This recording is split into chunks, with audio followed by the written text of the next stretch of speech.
여러분 잘 아시는 우리 김정호 집사님, 그분이 한 2년 전에 우리 교회 일부 예배 처음 오셨어요. 일부 예배를 마치고 나서 이제 오피스에서 친교를 하는데 대뜸 저에게 이렇게 물었습니다. 목사님, 복이 무엇입니까? 어떤 것이 복입니까? 이런 질문을 해요. 그래서 제가 한 2주 후에 좀 자세하게 칼럼을 통해서 참된 복이 무엇인지를 대답을 해 드린 적이 있습니다. 그러면 이 시간에 저도 여러분에게 한번 물어보겠습니다. 여러분, 복이 무엇입니까? 어떤 것이 복입니까? 돈 많아서 넉넉하게 사는 것이 복입니까? 아니면 비즈니스가 잘 되는 것이 복입니까?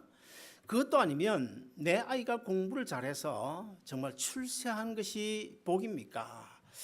여러분, 이런 모든 것들이 사실 성경적으로나 우리 인간적으로 보면 분명히 하나님이 주신 분복임에 틀림은 없습니다. 그러나 성경이 말씀하고 있는 우리에 있어서 가장 큰 복이 무엇이냐, 가장 귀한 복이 무엇이냐, 그것은 아무래도 죄 가운데 빠져 멸망의 길로 걸어가고 있던 우리를 한 사람 한 사람 너는 내 것이라고 지명하여 하나님의 자녀로 부르시고 우리에게 영원한 생명 주신 것, 사실 이보다 더 큰 복은 없을 것입니다. 그리고 우리 하나님께서는 내가 너를 구원해 놓았으니 내 힘껏 내 제대로 한번 잘 살아봐라 그러시지 않으시고, 구원 얻은 내 영혼의 집인 육체가 이 땅에 살아가는 동안에 얼마나 필요한 게 많아요. 건강도 필요하고 물질도 필요하고, 그런 모든 것, 우리가 살아가는 데 있어서 필요한 모든 것 다 하나님께서 우리에게 주셨는데, 공기도 마찬가지고 물도 마찬가지고 사실 모든 것이 사실 따지고 보면 하나님의 은혜인 줄로 믿습니다. 그런데 저는 이 시간에 성경이 말씀하고 있는 복의 참된 의미가 무엇일까, 저는 이렇게 정의를 내리고 싶어요. 복이 무엇이냐? 첫째, 하나님이 주신 것을 하나님의 은혜인 줄 깨달는 것, 하나님의 은혜인 줄 아는 이것이 복이다.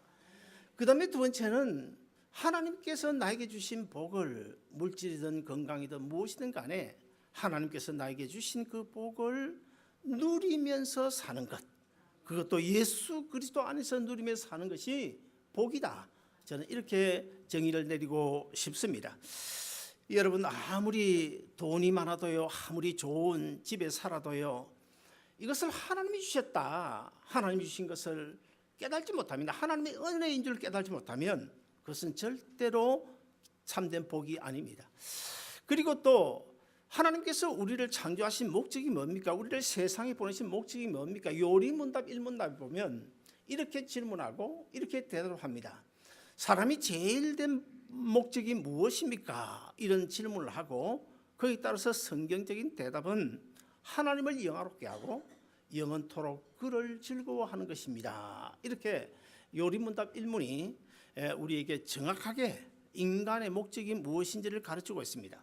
자, 그렇다고 한다면 우리가 이 땅에 와서 사는 목적은 하나님을 영화롭게 하는 거죠. 하나님께 영광 돌리는 것이죠.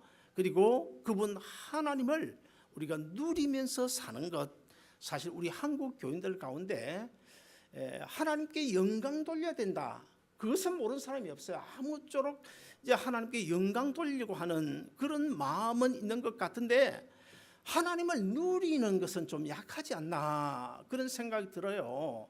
우리는 하나님을 누리면서 살아야 됩니다. 사랑하는 여러분, 미국 역사상 가장 최고의 그 구두쇠, 미국 역사에 보면 지독한 구두쇠들이 많이 있죠. 이름난 구두쇠들이 많이 있습니다. 그런데 그 중에서도 가장 지독한 구두쇠, 세계에서 제일 지독한 구두쇠가 누구일까? 기네스북에 오른 실제적인 인물 한 사람이 있는데 해티 그린이라는 여자입니다. 이 여자는 1834년에 태어나서 1916년, 그러니까 82세를 살다가 죽었습니다. 그런데 이 여인이 얼마나 지독한 구두쇠인가 하면 오뜨밀을 먹는데, 아니 겨울에 따뜻하게 데워가지고 먹어야 되지 않습니까? 그런데 따뜻하게 데우려고 하니까 가스비도 들고 전기세도 든다. 돈이 아까워서 평생 그냥 차가운 오뜨밀을 먹고 차가운 빵 조각을 먹으면서 살았다는 거예요. 자, 그렇게 살았는데도 불구하고 82세, 옛날 지금도 아니고 옛날 참 오래 살지 않았습니까?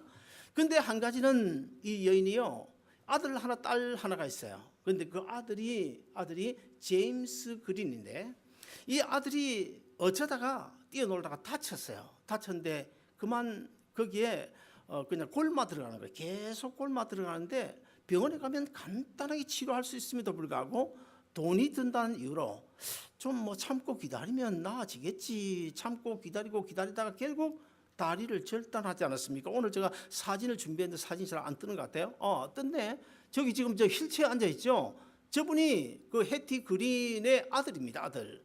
평생 휠체어를 타고 저렇게 살아요. 어머니가 돈 아낀다고 병원에 안 데리고 가는 바람에 다리를 절단해가 저렇게 살았어요. 자, 우리가 생각해 보면 돈을 그분이 얼마 정도 가지고 있었을까? 한 10만 불요, 50만 불요. 놀라지 마세요.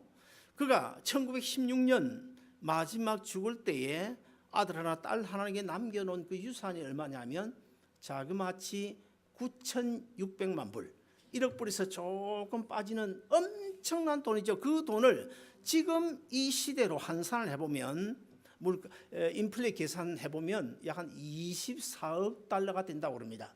그리고 그때 그 해티 그린 이 여인이 전 세계에서 몇 번째 부자였는가 하면 16번째 부자였대요. 그래서 이제 유산을 한 9,600만 불 아들과 딸에게 남겨놨는데, 나중에 저 휠체어에 타고 있던 저 아들은 어머니가 잘못 살아왔다는 것을 깨닫고 자기에게 이제 어머니가 남겨주신 그 유산, 이 어머니를 통해서 나에게 남겨주신 유산 하나님의 은혜이지, 하나님이 주신 복이지. 그래서 정말 거의 대부분을 아주 선한 일에 사용했다고 그래요. 그리고 또 딸은요 더 정말 이것이 하나님의 은혜다. 수천만 불 유산을 받았는데 이것이 정말 하나님의 은혜의 축복이다. 그래서 그 돈을 어떻게 사용했냐면 수점 정확하게는 모르겠어요. 한 4천만 불 되는 것 같은데 그 중에서 130만 불만 자기 재산으로 남겨놓고 나머지 수천만 불을 200군데 자선단체에 전부 기부를 하고 그렇게 살다가 죽었대요. 자, 여기서 이 어머니 해티 그린과 그 딸과 아들의 관계를 비교를 해보면 어머니 해티 그린은 정말 하나님께서 거의 1억 불에 가까운 그런 복을 주셨지만 그것이 하나님의 은혜인 줄 깨닫지 못했어요. 그리고 하나님께 주셨으면 예수 그리스도 안에서 그걸 누리며 살아야 되는데 누리지를 못했어요. 그러므로 그 해티 그린에게 있어서 여러분 9,600만 불이 하나님 주신 복일까요? 아닐까요? 사실 따지고 보면 복이 아닙니다. 9,600만 불의 복이 아니라 해티 그린이 받아 누린 복은 뭐예요? 오뜨밀 한 그릇뿐이었다는 것입니다. 반면에 그 딸은 하나님의 은혜인 줄 깨닫고 자기 130불 남겨놓고 다 사이에 자선단체에 한을 냈는데 그 딸이야말로 정말 하나님의 은혜인 줄 깨닫고 그 다음에 하나님이 주신 것을 예수 그리스도 안에서 마음껏 누리고 산 복된 인생이었다는 사실을 우리가 그 이야기를 통해서 알 수 있습니다. 자, 오늘날 저를 비롯해서 우리 모두가 다 복받기를 원하죠. 저도 복받기를 원해요. 저도 돈 좀 많았으면 좋겠어요. 다 복받기를 원하는데 그런데 문제는 참된 복이 무엇인지를 모른다는 데 있다는 것입니다. 그러면 우리 다 같이 오늘 본문 3절을 다시 한 번 더 읽어보시겠습니다. 다 같이 읽습니다. 시작. 찬송하리로다 하나님 곧 우리 주 예수 그리스도의 아버지께서 그리스도 안에서 하늘에 속한 모든 신령한 복으로 우리에게 복 주시되. 여러분 저기 저 말씀에 보면 우리가 추구해야 될 복이 무엇입니까? 하늘에 속한 복, 하늘에 속한 신령한 복이 우리가 추구해야 될 성경이 말씀하고 있는 참된 복인 것입니다. 자, 이 신령한 복을 받는 데는 세 가지 중요한 요소가 있는데 첫째는 복의 근원이 어딘가 하는 것입니다. 그 다음에 두 번째는 복을 받을 수 있는 자리가 어딘가, 그리고 세 번째는 복의 내용이 무엇인가를 우리가 이해하고 깨달아야 됩니다. 첫째로 이 복의 근원은 오늘 본문 4절에서 말씀하고 있다시피 우리 주 예수 그리스도의 아버지 하나님 아버지가 복의 근원이라는 것입니다. 저 북한 사람들은요, 김일성이가 김정일이 그리고 김정은이가 복의 근원인 줄로 알고 있어요. 그러나 여러분, 복의 근원은요, 한 나라의 대통령이 아닙니다. 아버지도 아닙니다. 돈 많은 형님도 아닙니다. 무엇입니까? 복의 근원, 절간의 어떤 부처압도 아닙니다. 복의 근원은 바로 하나님 아버지라는 사실을 분명히 믿고 우리가 살아가야 됩니다. 둘째로, 그러면 복을 받을 수 있는 자리가 어딜까? 여러분, 복을 받을 수 있는 자리가 어딜까요? 한국에서는 한때 재벌들이나 아니면 그 높은 자리에 있는 그 강가 높은 자리에 있는 사람들이요, 조상의 묘를 명당 자리에 쓰면 자손들이 복을 받는다. 그래서 전국을 돌아다니면서 명당 자리를 찾는다고, 또 호화 묘를 쓰는 바람에 국민의 지탄을 많이 받은 적이 있죠. 여러분, 왜 그들이 명당 자리를 찾아다니는 것입니까? 자손들이 복을 받게 하기 위해서. 여러분, 그러면 제가 이번에 또 물어보겠습니다. 여러분, 정말 복 받는 명당 자리가 있을까요? 없을까요? 어떻게 생각하십니까? 명당 자리 있나요? 없나요? 누가 우리 찬양대에서 한번 대답해 주시면 좋겠는데, 명당 자리 있습니까? 없습니까? 예? 여기가 우리 조원사님이 정말 정답을 말씀하셨는데, 명당 자리가 있어요. 명당 자리가 분명히 있어요. 그런데 그 명당 자리가 어디입니까? 절간의 부처 앞입니까? 아닙니다. 산수 좋은 산자락입니까? 아닙니다. 어디가 명당 자리입니까? 오늘 본문에 보시면, 오늘 본문에 보시면, 길지 않은 이 에베소서 1장, 이것은 복에 관한 이야기인데, 여기 보면 그리스도 안에서라는 말이 무려 11번이나 나옵니다. 11번. 무슨 말입니까? 복을 받는 그 명당 자리는 세상의 어떤 것도 아니고 바로 그리스도 안이라는 사실을 우리에게 보여주고 있고, 그리고 요한복음 15장 7절을 보시면 이 복을 받는 명당 자리가 어딘지를 말씀하고 있는데, 우리 같이 한번 읽어보실까요? 시작. 너희가 내 안에 거하고 내 말이 너희 안에 거하면 무엇인지 원하는 대로 구하라. 그리하면 이루리라. 자, 저기 보면 너희가 내 안에 거하고 내 안이 어디입니까? 바로 그리스도 안에. 자, 그리스도 아니면 바로 어딜까요? 우리 조근사님이 대답한 대로 바로 주님의 몸인 이 교회가 사실은 우리가 복 받을 수 있는 명당 자리인데, 우리 옆 사람 보시면서 한번 이래 볼까요? 집사님, 권사님, 명당 자리에 앉으셨네요. 자, 명당 자리에 앉으셨네요. 옛날에 백인들이 처음으로 아프리카에 갔어요. 아프리카의 어떤 부족 마을에 갔더니 큰 나무 그늘 밑에서 어린 아이들이 이 구슬치기를 하고 있는 거예요. 공기놀이를 하고 있는 거예요. 근데 가만히 백인들이 그 구슬을 보니까, 공기를 보니까 전부 다 다이아몬드 원석이에요. 다이아몬드 원석. 저게 전부 다 다이아몬드 원석이다, 이 생각이 드니까 그 백인들 머릿속이 갑자기 복잡해지기 시작하는 거야. 복잡해지기 시작하면서 뉴욕의 빌딩이 올라갔다 내려갔다, 그리고 벤츠 정도가 아니고 롤스로이스가 그냥 눈앞에 왔다 갔다 하는 거예요. 자, 어떻게 저 다이아몬드 원석을 빼앗지? 어떻게?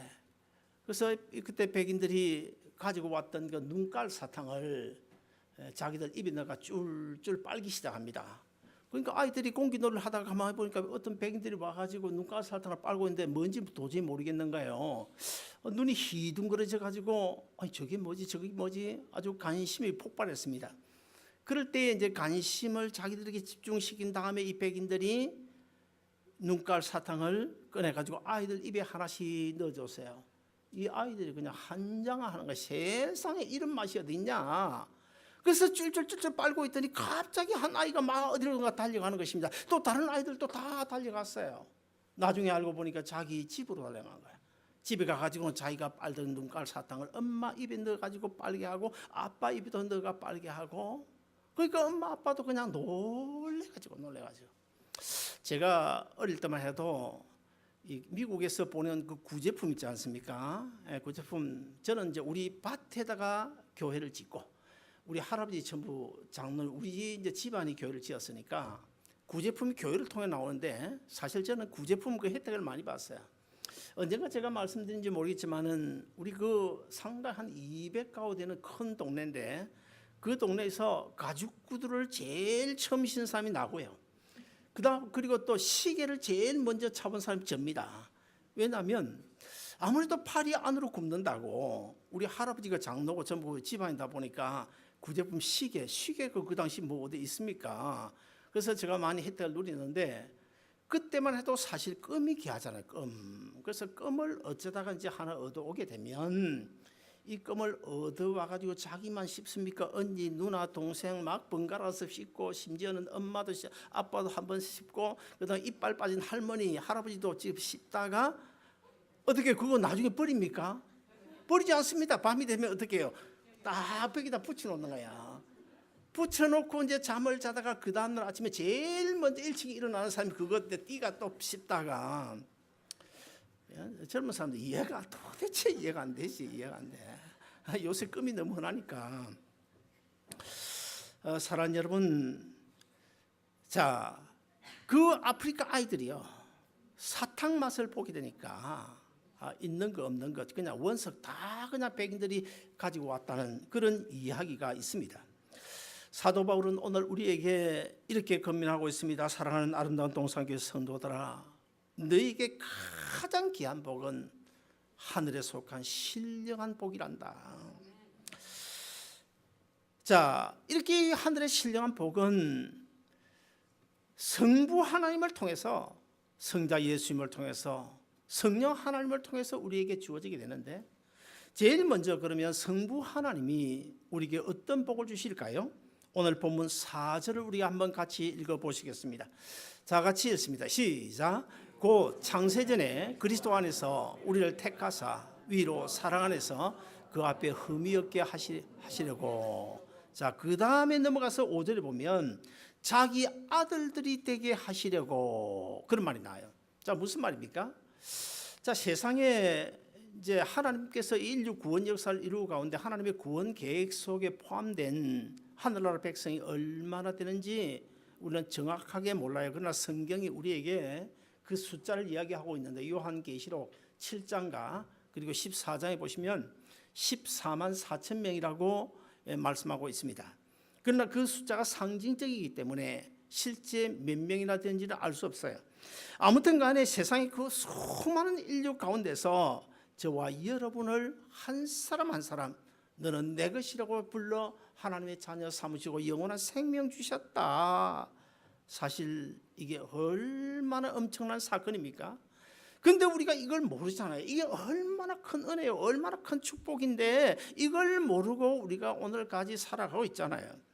사랑하는 여러분, 우리는 가장 연약하고 가장 부족하고 사실 지금도 교회 밖에 나가면 우리보다 잘난 사람들 얼마나 많이요. 많이 배우고 돈 많고 건강하고 인물 잘생기고 그런 사람 얼마나 많습니까? 그런데 우리 같은 사람 한 사람 한 사람 불러가지고 하나님의 자녀 삼으시고 영원한 생명 주시고 막 그것도 만세 전에, 지금 그렇게 하신 것이 아니라 만세 전부터 우리를 예정하시고 하나님 아들로 택정해 주셨다. 얼마나 큰 은혜예요. 그 다음에 두 번째, 성자 예수님께서 우리에게 주신 복이 있는데 오늘 본문 7절도 우리 한번 같이 읽어보시겠습니다. 시작. 우리가 그리스도 안에서 그의 은혜의 풍성함을 따라 그의 피로 말미암아 구속 곧 제사함을 받았느니라. 자, 저기 보면 구속이란 말이 나옵니다. 이 구속이 무엇일까요? 이 구속은 값을 치러주고 사온다, 본래 그런 뜻입니다. 그런데 여기서 우리가 조심해야 될 것이 있습니다. 일부 이단 교파들이요, 하나님께서 자기 아들이 죽으신 그 십자가라고 하는 값을 사탄 마귀에게 치러주고 사탄 마귀에게서 우리를 사왔다, 그렇게 주장하는데 그런 소리가 나오면 여러분 이건 분명히 100% 이단입니다. 이단인 걸로 그렇게 인정하고 조심해야 됩니다. 자, 여기 이 구속, 이 값을 치러줬다, 이 말은 결코 그런 뜻이 아니고 인간이 에덴 동산에서 선악과 따먹고 범죄한 것이 누구의 진노 아래 있었으면 하나님의 진노, 하나님의 공의에 따른 것입니다. 하나님의 명령을 어기고 하나님과의 약속을 저버리고 선악과를 따먹음으로 하나님의 진노 아래에 눌려있던 거예요. 그 멸망받을 수밖에 없는 그런 상태. 그런데 하나님을 따라 사탄 마귀의 종로로 탄 것뿐입니다. 그런데 자기 아들 예수 그리스도 십자가에 내어주시고 그 예수 그리스도 십자가가 바로 내가 될 십자가인데, 그 십자가에 자기 아들을 죽임으로 내가 죽어야 되는데 대신 주님이 죽게 하심으로, 그것이 바로 하나님의 공의를 만족시키고 하나님의 진노를 풀어서 우리가 사탄 마귀의 종로로 타다가 주님 앞으로 돌아온 것밖에 없다는 것입니다. 자, 그렇다고 한다면 우리 주님께서 우리를 자기 몸을 버려 우리 대신 십자가에 달려 죽으시고 우리를 구속해 주셨다, 구원해 주셨다. 얼마나 큰 은혜입니까? 그리고 마지막 세 번째로 성령 하나님께서 주신 복이 있습니다. 우리 오늘 본문 13절도 같이 한번 읽어보시겠습니다. 다 같이 읽습니다. 시작. 그 안에서 너희도 진리의 말씀 곧 너희의 구원의 복음을 듣고 그 안에서 또한 믿어 약속의 성령으로 인치심을 받았느니라. 자, 저기 보면 마지막에 인치심을 받았다. 인이 뭡니까? 이는 도장입니다. 도장을 찍었다는 거예요. 자, 어떤 사건에 도장을 찍었다는 것입니까? 우리가 예수 믿고 구원 얻었다는 사실, 그 사실을 확실하게 보장하기 위하여 성령님이 도장을 깡 찍었다 해요. 코사인을 했다는 것입니다. 코사인. 다시 말하면 우리가 하나님의 자녀 되었음을 성령님이 보증하신 사건이 바로 성령의 인치심인데, 얼마나 놀라운 축복인지 몰라요. 예배가 끝날 때에 저나 우리 이 목사님, 안 목사님, 목사님들이 축도를 하지 않습니까? 이 축도가 뭔지 우리가 다 알고 있죠. 축도는 예수님께서 가지고 계시는 그 축복권을 부활 승천하여 하늘나라로 가시면서 자기 제자들에게, 사도들에게, 그리고 오늘날 목사들에게 그 축복권을 위임을 해주셨습니다. 위임 받은 그 축복권을 가지고 성부, 성자, 성령 삼위 하나님의 이름으로 성도들을 축복하는 순서가 바로 축도입니다. 그러므로 이 축도가 사실 얼마나 중요한지 몰라요. 그런데 간혹 이렇게 이제 처음 방문하신 분들이나 간혹 보면 바쁘다는 핑계로 예배를 다 끝내고 다 축도하면 살짝 빠져나간 사람들이 있는데, 정말 예배 중에서 어떤 면에서는 가장 귀한 시간이 축도 시간이다라는 사실을 우리가 꼭 기억할 수 있어야 됩니다. 그래서 목사님들 축도를 할 때 뭐라고 말합니까? 마지막 부분에 가서 성령의 감화, 감동, 위로, 교통, 충만하심이 함께 있을지어다, 그렇게 말하잖아요. 그래서 결국 이제 예수님 대신에 예수님께서 위임하신 그 축복권을 가지고 여러분을 축복하는 그런 순서인데요. 자, 우리가 힘들고 어려울 때 우리에게 위로와 평강을 주시는 분도 성령님이시고, 그래서 성령님을 가리켜서 뭐라고 그럽니까? 보혜사라고 그럽니다. 보혜사는 위로하시고 그다음에 도와주시는 분이시다, 돌봐주시는 분이시다, 그런 뜻입니다. 그래서 보혜사 되신 성령님께서 우리가 힘들고 어려울 때 우리 대신 로마서에 기록된 대로 하나님 앞에 단식하며 대신 기도해 주신다고 성경은 말씀하고 있어요. 여러분, 이제 큰 회사들 아니면 미국의 경우에 또 한국이라든지 동남아 작은 나라들은요, 대부분 그 워싱턴 정가에 로비스트를 고용합니다. 우리 한국도 워싱턴 정가에 여러 명의 로비스트를 고용하고 있고요. 미국의 큰 기업들도 로비스트를 고용하고 있어요. 자, 로비스트가 뭐 하는 것입니까? 회사가 어떤 어려움을 당하거나 어떤 그 문제가 있을 때 그 문제를 해결하기 위해서 미 워싱턴 정가에 아는 사람들을 동원해 가지고 분위기를 바꿔놓거나 그 일이 성사되도록 하는 것이 바로 보혜사인데, 바로 로비스트인데, 그러면 오늘 우리에게 있어서 로비스트는 누굴까요? 성령 하나님이십니다. 성령님이십니다. 우리가 힘들고 어려울 때 어떤 문제를 가지고 하나님 앞에 간절히 기도하거나 소원할 때 우리를 위해서 힘써 주시고 애써 주시고 대신 기도해 주시고 위로해 주시고 건면해 주시고 돌봐 주시는 성령 하나님, 보혜사 성령님이 바로 우리의 로비스트라는 사실을 꼭 기억해야 됩니다. 말씀을 맺습니다. 복의 근원은 누구라고 그랬습니까? 하나님이십니다. 복을 받을 수 있는 명당 자리가 어디라고 그랬습니까? 그리스도 안이라고 그랬습니다. 그러면 우리가 추구해야 될 복의 내용이 무엇이라고 그랬습니까? 하늘에 속한 신령한 복이라고 말씀드렸습니다. 아무쪼록 사랑하는 여러분, 한 사람 한 사람 하나님 앞에 간절히 기도하고 말씀대로 살고, 그래서 내가 받아야 될 그 복의 근원은 하나님이시고, 내가 복을 받을 수 있는 자리는 바로 주님의 몸인 교회라는 사실, 그리고 내가 추구해야 될 것은 세상에 잡다한 것이 아니라 신령한 하늘의 복이라는 사실을 꼭 기억하고, 여러분 그 복을 마음껏 받아들이는 여러분의 남은 인생길 되시기를 주의 이름으로 축원드립니다. 기도하겠습니다. 자비로우신 하나님 아버지, 은혜를